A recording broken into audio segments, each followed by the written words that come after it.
Today we're going to talk about Indian removal. This took place in the state of Georgia involving the Creeks and the Cherokee.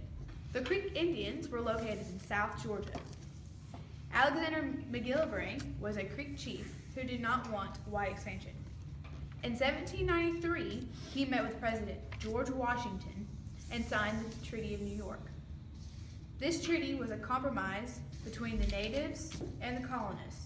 It stated that white people couldn't move west, but Creeks had to give up some of their land to the state of Georgia. Sadly, he passed away, and there came a new Creek chief, William McIntosh. McIntosh was cousins with the Georgia governor.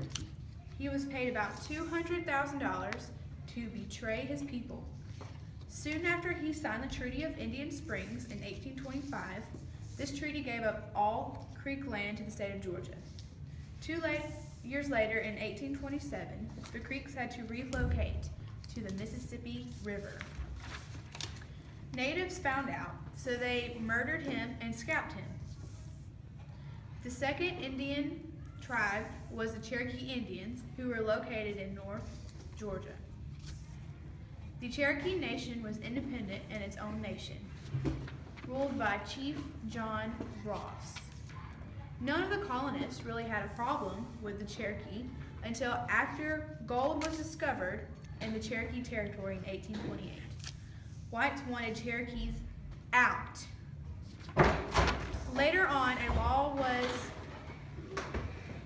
passed that said whites could not help or live with Cherokee Indians. Next came a court case called Worcester versus Georgia. John Marshall, a chief justice in the judicial branch, ruled in favor of the Cherokee. However, President Andrew Jackson just ignored it because he wanted the natives out. Soon,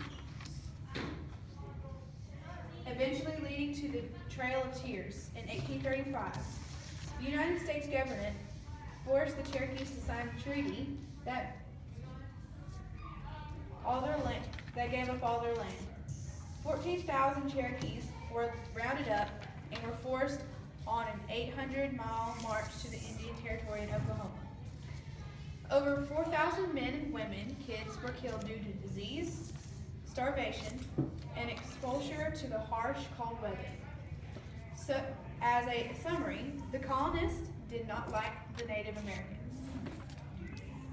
They were finally successful in the removal of Indians, killing over 4,000 Native Americans. That's Indian removal during the westward expansion.